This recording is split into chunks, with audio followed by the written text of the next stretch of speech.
dan akhirnya kembali viral lagi pada tahun 2023 ini. Mbah Jum seorang tunanetra yang berprofesi sebagai pedagang tempe. Setiap pagi, beliau dibonceng cucunya ke pasar untuk berjualan tempe. Sesampainya di pasar, tempe segera digelar. Sambil menunggu pembeli datang, di saat pedagang lain sibuk menghitung uang dan ngerumpi dengan sesama pedagang, Mbah Jum selalu bersenandung sholawat. Cucunya meninggalkan Mbah Jum sebentar karena ia juga bekerja sebagai kuli panggul di pasar itu. 2 jam kemudian cucunya datang kembali untuk mengantar si mbahnya pulang ke rumah. Tidak sampai 2 jam dagangan tempe Mbah Jum sudah habis ludes. Mbah Jum selalu pulang paling awal dibanding pedagang lainnya. Sebelum pulang, Mbah Jum selalu meminta cucunya menghitung uang hasil dagangannya dulu. Bila cucunya menyebut angka lebih dari Rp50.000, Mbah Jum selalu minta cucunya mampir ke masjid untuk memasukkan uang lebihnya itu ke kotak amal. Saat saya tanya, kenapa begitu? Karena kata Simbah, modal Simbah bikin tempe cuma 20.000, harusnya Simbah paling banyak dapatnya ya 50.000. Kalau sampai lebih berarti itu punyanya Gusti Allah, harus dikembalikan lagi. Lah, rumahnya Gusti Allah kan di masjid, Mbak. Makanya, kalau dapat lebih dari 50.000, saya diminta Simbah masukin uang lebihnya ke masjid. Loh, kalau sampai lebih dari 50.000 itu kan hak Simbah. Kan artinya Simbah saat itu bawa tempe lebih banyak toh? Tanya aku lagi. Enggak, Mbak. Simbah itu tiap hari bawa tempenya enggak berubah-ubah. Jumlahnya sama. Cucunya kembali menjelaskan pada saya. Tapi kenapa hasil penjualan Simbah bisa berbeda-beda? Tanya saya lagi. Begini, Mbak. Kalau ada yang beli tempe sama Simbah, karena Simbah tidak bisa melihat, Simbah selalu bilang, ambil sendiri kembaliannya. Tapi mereka para pembeli itu selalu bilang, uangnya pas kok Mbah, nggak ada kembalian. Padahal banyak dari mereka yang beli tempe 5.000, ngasih uang 20.000. Ada yang beli tempe 10.000, ngasih uang 50.000. Dan mereka semua selalu bilang uangnya pas, nggak ada kembalian. Pernah suatu hari, Simbah dapat uang 350.000. Ya, 300.000-nya saya taruh di kotak amal masjid. Begitu penjelasan sang cucu. Saya melongo terdiam mendengar penjelasan itu. Di saat semua orang ingin semuanya menjadi uang, bahkan kalau bisa kotorannya sendiri pun disulap menjadi uang, tapi ini Mbah Jum, logika saya yang hidup di era kemodernan jahiliyah ini belum sampai. Sampai rumah pukul 10 pagi, beliau langsung masak untuk makan siang dan malam. Ternyata Mbah Jum juga seorang tukang pijat bayi, begitulah orang di kampung itu menyebutnya.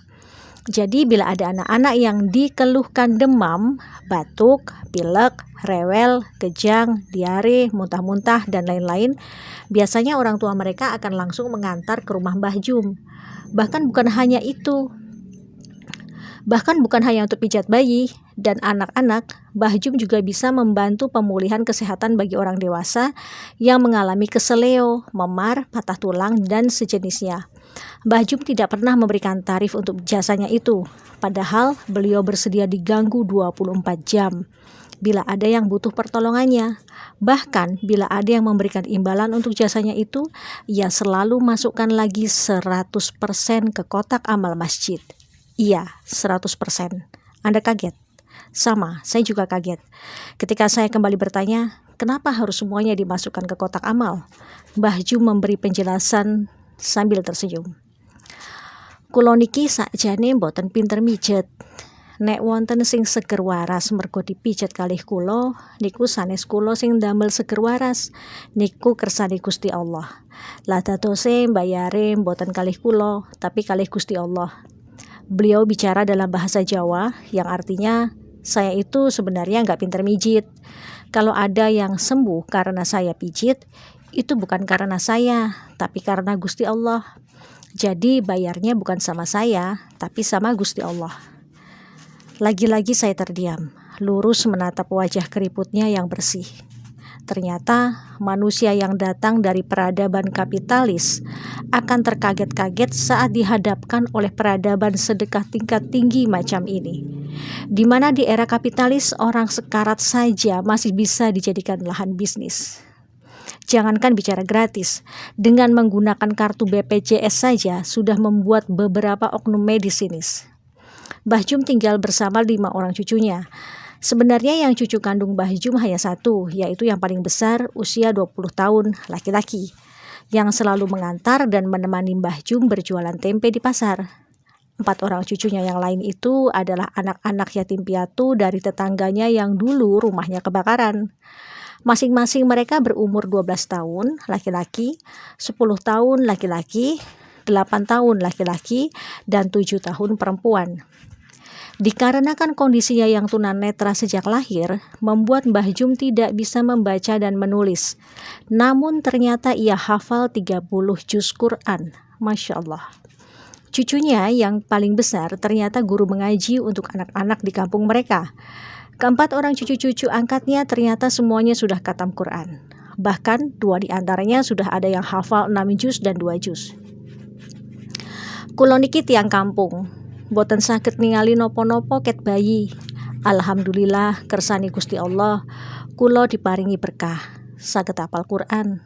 Gusti Allah niku benar-benar adil kalih kulo. Beliau bicara dalam bahasa Jawa yang artinya, saya ini orang kampung, tidak bisa melihat apapun dari bayi. Alhamdulillah kehendak Gusti Allah saya diberi keberkahan, bisa hafal Quran. Gusti Allah itu benar-benar adil sama saya. Itu kata-kata terakhir Mbah Jum sebelum saya pamit pulang.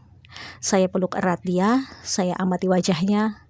Saya rasa saat ini bidadari surga iri melihat Mbah Jum, karena kelak para bidadari itu akan menjadi pelayan bagi Mbah Jum insya Allah. Matur nuwun Mbah Jum atas pelajaran sedekah tingkat tinggi pada tahun 2008 yang sudah Simbah ajarkan pada saya di pelosok desa Yogyakarta. Saya Irena Rajiman. Wassalamualaikum warahmatullahi wabarakatuh.